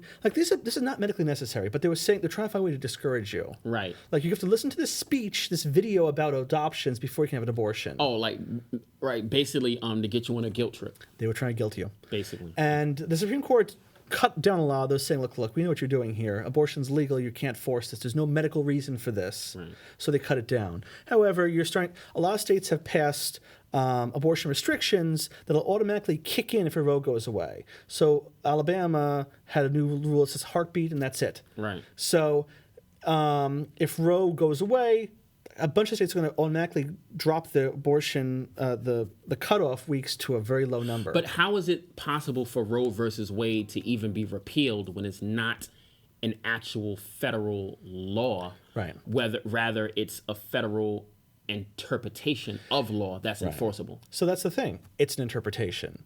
Now, Congress could pass very specific rules about abortion, and those could be law. In other words, Congress has the ability to preserve Roe versus Wade from being canceled. So this has become an issue where the legislative branch, the Congress, Right. and the judicial branch, the courts, have kind of fought a little bit. Because now the Constitution is the Constitution. If Right. you have a right to an abortion under the Constitution, the Supreme Court says that's our interpretation of it. Whatever Congress passes, we can cancel. Right. So yeah, Congress because the job of the Supreme Court is to interpret law. Right. And the job of the Congress is to, if necessary, add to the Constitution, Right. which we know as Pass amendments. laws. Right. So as a result, you get this sort of stalemate. Congress has tried passing certain bills restricting abortion. For example, this thing called the Hyde Amendment, which means no Medicaid money can go to abortions. Now, people have gone to court. Obviously now it's a very, very hotbed issue in Congress. It's a very hotbed right issue. now, yeah. Because if you look at the 14th Amendment, everyone must be treated equally. Well, now you're saying if you're poor, you can't get an abortion. Now, this is becoming an issue. It's almost like abortion is now like a luxury procedure. It kind of is for some people. Right, yeah. Like plastic surgery, which is a whole nother episode. Plastic surgery by itself. We'll talk about that one in a future episode. So you're we looking can you're go looking at on and changes on here. and This on. can go Yeah. this on can and go on and on. So that's basically we can wrap it up. This is a great episode. Yeah. Really. Well, I want to talk about one last thing about you talked about sterilization. You mentioned before. Right. In terms of like eugenics, population control. Right. And that's the question. So let's talk about definitions here. Sterilization means I'm going to surgically make it so you can never have children again. Right. Getting tubes tied or any sort of other method. Oh, that's considered sterilization as well? Because what I thought sterilization was, I thought it was someone that you kind of like forcibly like making you take medication or injecting you with something. That's one method. Oh, that is one method. So okay. Let's bring that up. Okay, so sterilization means finding a way to permanently make you never have children. Right. Getting tubes tied, vasectomies, Right. Hysterectomies, things like that. I mean, obviously castration is like... Castration. Yeah, so castration, yes, is another method. Now, there's a thing called chemical... Hysterectomies. Hysterectomies. There's a thing called chemical castration, which is through the use of medications, making your reproductive organs just stop working completely. And it can be reversible. It can be not reversible. As long as you take the medications, it's working. If you stop the medications, is it true wears that off. they've forcibly subscribed or prescribed this to sex offenders in the U.S.? Yes, they have. So that's a good question. So chemical castration is I'm giving you hormone medications that block your hormones. In other words, things that prevent you from developing like testosterone, things like that. Correct. Right. So it's blocking testosterone. Right. This is for many different reasons. If you have a cancer, certain kinds of cancers, we can give this to stop the hormones from making the cancers worse. Right. If you're a sex offender, we want to drop your sexual urges. We can give you testosterone blocking medications. But but the problem with that is that even if a sex offender doesn't have a libido, sex drive, if their heart is black, if their heart is dark, realistically, that won't necessarily prevent them from sex offending. Right. So chemical castration is not technically sterilization because it wears off. You stop Right. the medicines, it goes away. Right. Now, it is used as treatment for sex offenders. They've been doing this since the 40s. Really? Yeah, they were giving... I didn't know it was that old. They were trying to give testosterone blocking medications back then. Wow. It would lower testosterone. They also thought this leads to certain sorts of mental illnesses. If we can block testosterone, we can help schizophrenia. They experimented many different things. Right. It didn't really... sometimes it helped if you're sexually inappropriate behavior, if you're flashing people in the subway, this might have helped. It's supposed to help stop that, or get rid of the urges to do it, make it a little easier, or prevent child molestation. They did try these. It really, it was scientifically there wasn't a lot of evidence behind it. It helped some, but it wasn't 100%, and it has some side effects in it. For example, Alan Turing is a very famous scientist. He helped to crack the Enigma code in World War II. Famous mathematician. He was gay, and so The British guy. The British guy, yeah. They actually recently put him on banknotes. On currency in the UK. So at the time, in the 40s, homosexuality was illegal, and he had been caught soliciting sex from underage people. Right. So as part of his plea deal, he agreed Chemical to castration. instead of jail time. Right. So he did take hormone medications. It made him. It blocked his testosterone, so he was starting to grow breasts. His voice is starting to change a little bit.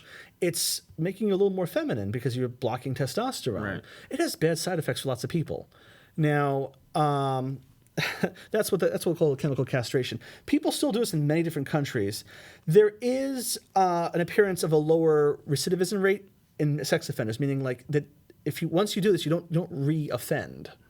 They're not going back to jail.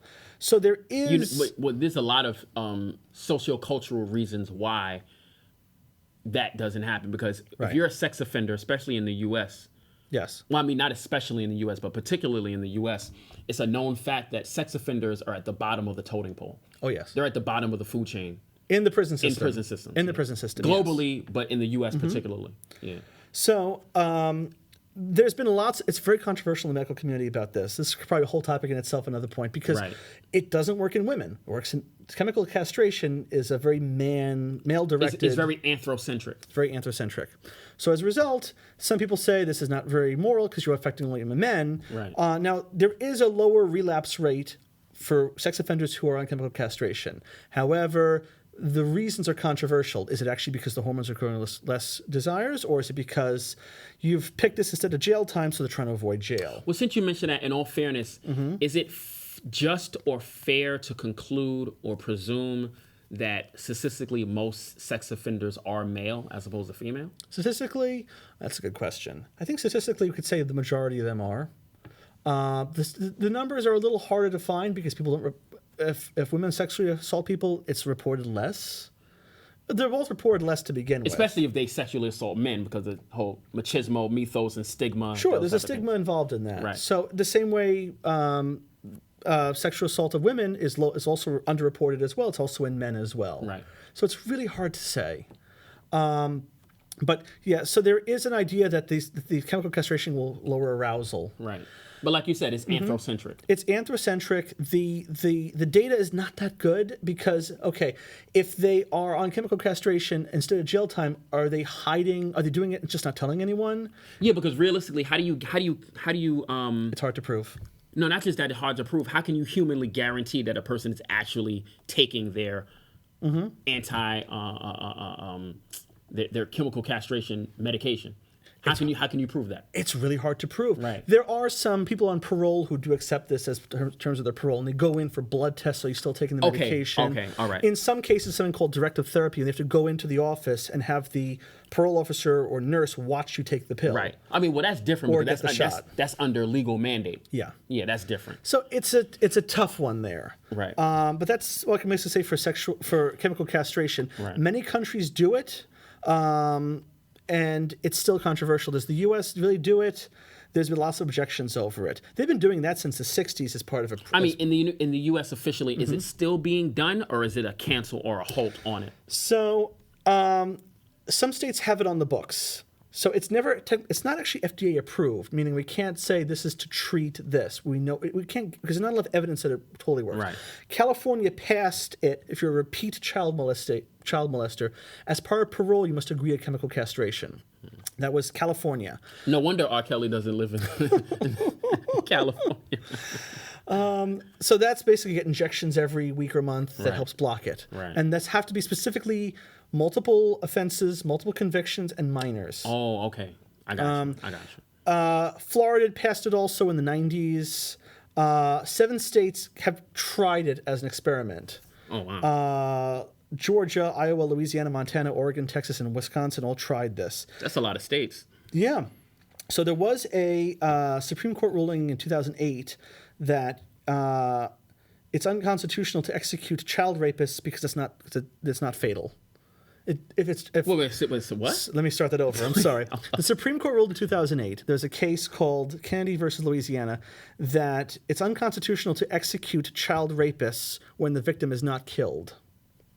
That's madness. They decided that if the death penalty is a deterrent, well, what's to stop them from killing the kids? So they said it's better to not have a death penalty for child rape rather than child murder. That is 100% retarded. that is complete.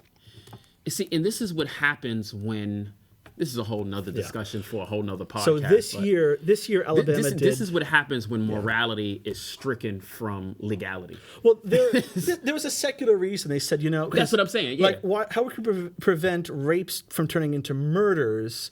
We make the rape punishment less than a murder punishment. But realistically, raping someone is worse than killing them. In many ways, yeah. Yeah, like so. Yeah, some people argue with it. It's worse. Some people, rape victims will argue it's worse than death. Not all of them. Someone will say this. Yeah. And it's very like. I mean, even ironically, even Allah says this in the Quran that oppression is worse than killing. Yeah. So when you're sexually assaulted, you're oppressed. Yeah, so rape is a capital offense in many states. But the Supreme Court ruled that if they're underage, if the victim is underaged, then it is unconstitutional to execute a child rapist. I hope I'm reading that correctly. I'm sure you are. But Alabama did pass it's not that you read it incorrectly. They didn't frame it correctly. It's not that you didn't read it correctly. But it's crazy. Because even in terms of that, we know that there's at least 17 states in the United States where there's actually zero restrictions on marital age. Yes. So how do you even determine whether someone's a child rapist in a Montana as opposed to Utah, as opposed to Colorado? That's a tough one. So it's just extremely absolutely intersectioned and convoluted. That's insanity. So that was a tough question. That was what the Supreme Court had ruled in 2008. It was a 5-4 split decision that if the crime if there's no murder and did not intend to murder, you can't make it a capital offense. Very strange, that one. That's extremely strange. Very, very controversial, that one.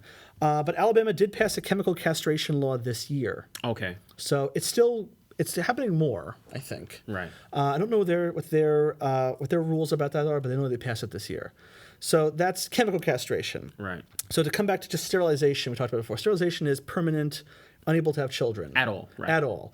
Now that it's not really reversible. It can be, but it's not 100%. I mean, it depends on the method. Yeah, it depends on the method. Right. And like you said, you mentioned last week, even the reverse method is very detrimental and dangerous to one's health. It's any kind of birth control that makes you unable to reproduce. Right. That's what sterilization is. Right. So there's surgical methods, non-surgical methods, men, women. It can affect everyone.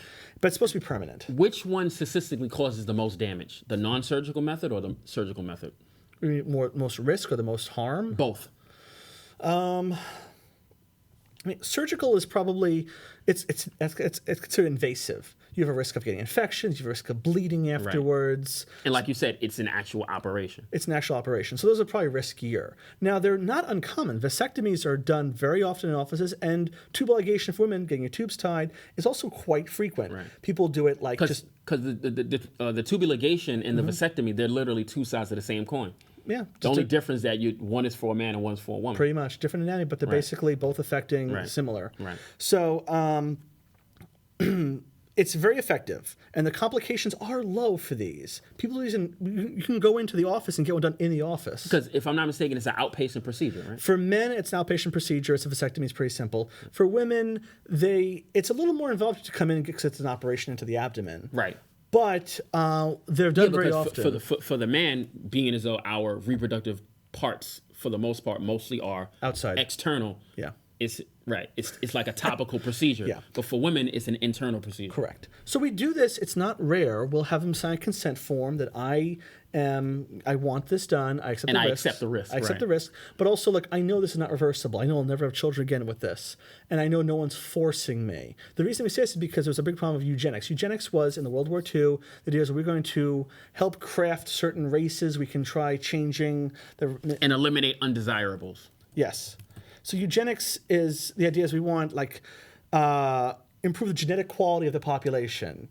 And that it was basically a code for pro-white supremacy. It can. Oh yes. The idea is that specifically in groups, Nazi Europe. Yeah. Oh yeah. Because the whole idea is that certain groups are inferior genetically, and which goes directly to Darwinism. Specifically, social Darwinism. Well, it's an engineered Darwinism. Right. Where the idea is we want survival of the fittest. We want certain ethnic groups to. And that's the irony. You say survival of the fittest, but you're creating circumstances where that would never occur naturally because you're imposing artificial circumstances. Yeah. Because if you would just to let quote unquote nature take its course, you yourself would probably be eliminated. So Pretty much. Yeah. This is not a new idea. Plato, 2,500 years ago, was talking about selective breeding. We want Right. certain races to thrive and certain races to go extinct. Eugenics. Right. Eugenics is an old idea, but it's very close to white supremacism, Right. because that's the most famous version, because back in the 1940s, Hitler said we're going to do eugenics, we're Right. going to have more blonde people, we're going Right. to breed out other races. Aryans. Yeah. And so at the time, and it was not just him, though. I want to make this clear, that even in the U.S. they were doing this. They were saying... Well, most people don't know that in the United States, the Nazi Party prior to World War II was very popular. Very popular. And popular people like... trying to think Joseph of, P. Kennedy Sr. was a Nazi. Right. Henry Ford. Prescott Bush. it's crazy. Margaret Sanger, she founded Planned Parenthood. Right. She was actually a matron. She was actually a supporter of the KKK. Really? Yeah. So Margaret Sanger, she founded Planned Parenthood, but she was very big a believer in eugenics. She was very pro-eugenics. At the time, eugenics was not a bad word.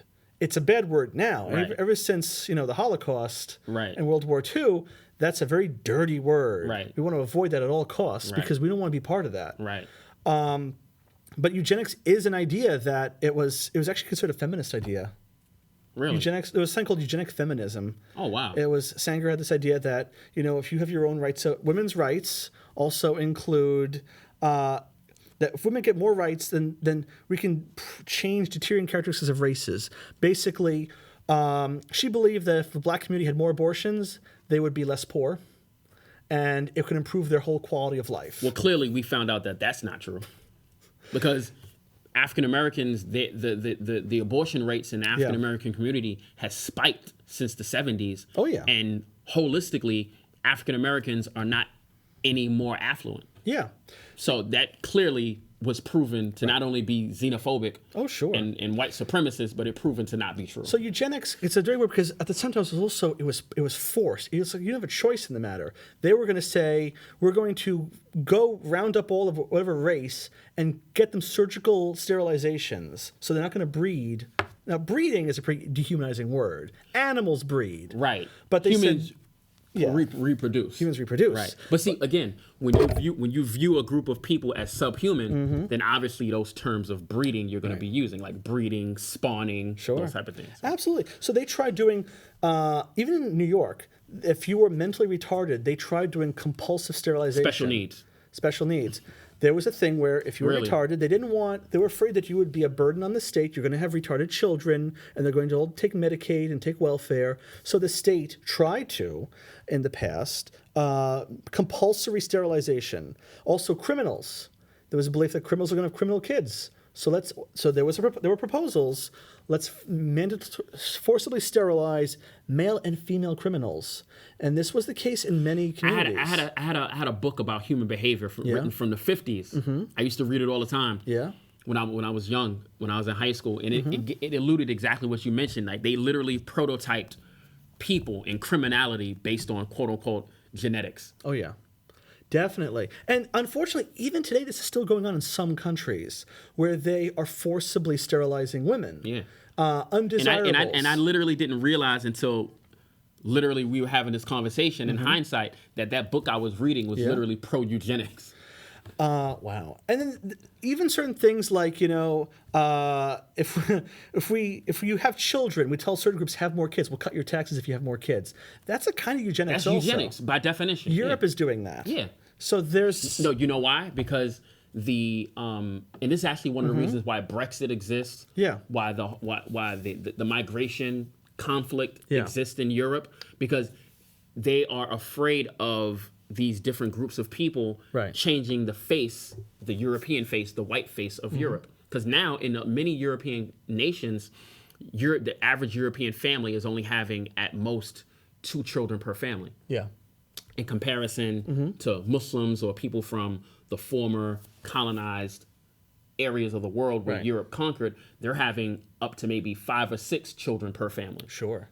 So this all connects to it because now talking about cloning and gene therapy, and even gene selection, because now this can get really racist very quickly, and that's the big concern. Right. So sterilization.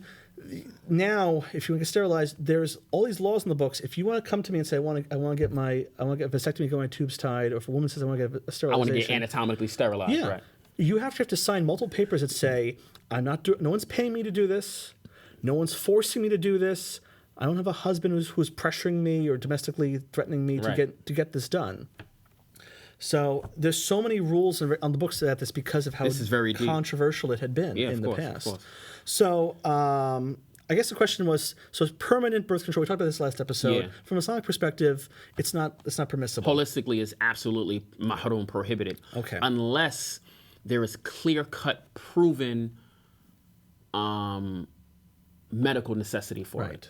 If it's not medically detrimental to one's health, if it's not a life or death medical necessity, then holistically it's mahrum, is Islamically prohibited to commit to sterilization, to commit to permanent contraception. So the follow-up question with that would be, can the government force someone to do it? If a Muslim majority country had tried this, it'd still not be acceptable. It would never, something like that would never be acceptable. Unless you can actually prove that this is a life or death medical necessity. I see. Islamically, that's the only way that something like that would be Islamically acceptable. I see. If it's Islamically proven, if it's medically proven that this is a life or death necessity to be sterilized. There is a minority view that this is better for the greater good, that we're going to have overpopulation, or that or just basically it's got some eugenics ideas in there. No, it's definitely eugenics. People always pull that card. Population this, population that. There's no way that the Earth is going to be overpopulated. Because first of all, most human beings don't live scattered all across the planet. They live in congested parts of the world, congested cities. Right. Like, for example, you have cities in China where you have the average major city in China is 20 million people. Wow. Average. That's twice as big as New York City. Yeah, like Cairo, Egypt, if I'm not mistaken. I think that you can look it up to confirm it. Yeah. Along those bets, I think 30 million people live in Cairo, and that's just Cairo. If you look up the population in Cairo, it's 9.5 million. It's about New York City sized. Okay. But that's not the biggest. You're talking about Mexico City's 20 million. Mexico City. Yeah. Look up a major city in China. Beijing. Yeah, Beijing. 21.5 million. Right. Wow. So you have cities in the world where there's 20 million people. That's literally the population of New York State. Oh my God, that's crazy. That's the population in Beijing is literally the equivalent to every human man, woman, and child living in New York State right now. It's gigantic. Yeah, and then in New York City, New York State, literally half of New York State's population lives in New York City, basically. Yeah. You know what I'm saying? So in terms of population, right, the world is not overpopulated. The problem is that the world's resources are grossly exploited by certain types of people. Like, for example, the United States is barely 5% of the global population, but the United States probably consumes about 20 to 30% of the world's global resources. I was watching a documentary about China on Wide Angle, and it mentioned that if China if China consumed the same amount of resources that the United States consumed, we would need 8 Earths to supply China. 8. Wow. So China does have this one. They had this one child per family policy. They repealed it? They loosened it to 2 child per family policy now. But at the time it was just one. They were worried about overpopulation. And the thing was, they were enforcing it not 100%. They were selective. Is it true that China is systematically forcing people to be sterilized? China was doing that. Were. They might still be, actually. But the problem was they would go into areas with lots of kids, because rural families, farmers having lots of kids. Typically, obviously, so they would go into a province and do forcible sterilizations. You're all going to the hospital, and we're doing a bunch of abortions, and we're doing a bunch of sterilizations on top of that.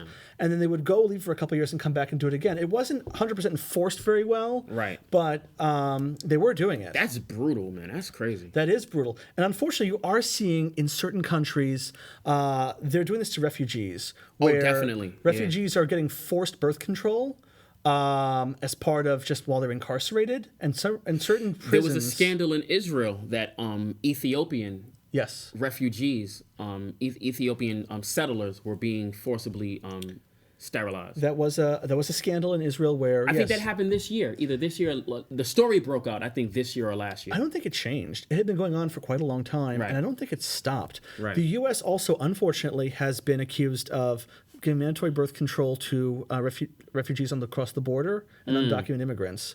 I believe that totally. They were, and there are certain women's prisons where that's been accused of as well, as giving mandatory birth control or pressuring them. Where we're going. Personally, I don't doubt that at all. I don't doubt that. And it is a kind of eugenics in that situation. And it's undoubtedly so. It was a gigantic scandal in Israel when it happened for the simple reason that the Israelis, many of them were victims of the Nazi oppression, and the Nazis were big pioneers And of that's really eugenics. ironic. Yeah. Yeah. That many of the same things that Nazi Europe, Nazi Germany, and fascist Italy did, Yeah. they in turn are doing as well. It's really ironic. There had been one of the political groups in Israel was an open admirer of fascism. They loved the idea of fascism. They just wanted a specific their fascism. Yeah. So it's a human trait where this just keeps happening. Copycat. Copycat. As a matter of fact, even in World War II, one of the major atrocities in North Africa, when the Nazis took over North Africa, they were doing sterilization and yes. eugenics and stuff as well. Oh, yeah, absolutely. There was an idea of racial inferiority. Yeah. And the British did this as well. People think the British were great. The British also had been doing this. Oh, definitely. In India, they were saying certain ethnic groups of India were better, more physically prowess, and they'd say, stack the military with our groups and demote other groups because they're not as good. Right. There was an idea that And that's eugenics by definition. by definition, definitely, Yeah. they wanted to promote these population changes on a high level. Yeah. Crazy, right? So that's a pretty surprising thing. I know there's a lot. We're going to open up some audience polls right now.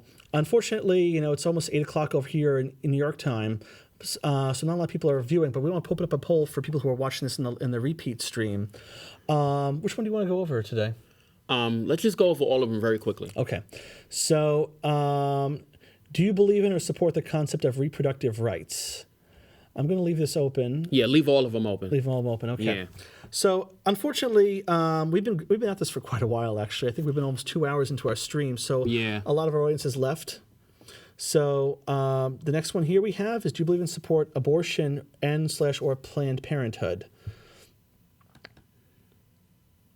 Okay, and we'll give that a second. And so you said the answers are yes, no, it depends on situation, or both are forms of population control. Is that what you said? Yeah. Okay. Wait, where's the other ones? Scroll down. Oh, okay. Oh, okay. Okay.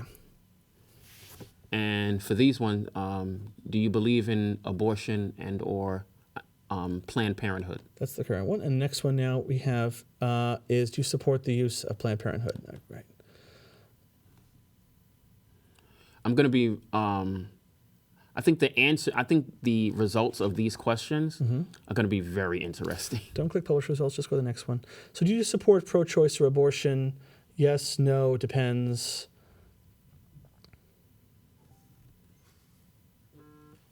Okay. And let's see, next one here. Are you against pro-choice and or abortion? So no, yes, it depends, or it's not an easy answer. Yeah. And it's not an easy answer. These are Definitely not easy not. answers. Okay, so we're gonna leave this the as- way that I put it is kind of like Who Wants to Be a Millionaire? Yeah. Okay. So, well, that about does it for today's episode. I want to thank you all for joining us. I know we went a little long today, but I love the fact that we had some audience participation. We're going to try this again. If we do a short episode next time, we'll go over that. Please join us again next week. We're going to have a talk about, what's the next topic for next week going to be? I forgot. We actually said it. We were talking about surrogacy was one thing we were discussing. Surrogacy and adoption. Sounds like a good topic for next Wait, week. this one isn't. When I'm clicking on publishing, it's not. Well, when you do that, it closes the poll. So I would wait on that, because then it means they can't vote after, I think. Oh, no, but it says allow voting after your live video. Well, yeah, but once you close the poll, I think it means that it moves on to the next one. So I'd leave that as is for right now. Okay. All right. So that does it for today's episode. I'm James. I'm Gareth. Okay. And if you have any questions or comments about this episode, please leave us a comment in our Facebook feed, or message us on Sharīah Anatomy. Yeah. Helping listeners discover the show. Yes, please share it. We're on Instagram. We're on IG. Sharīah's Anatomy. please feel free to like the page, share the page, and also this page on Facebook. So if you like it, share the video and share it with others. And we hope to see you with us next week. All right, we'll see you next week. See you.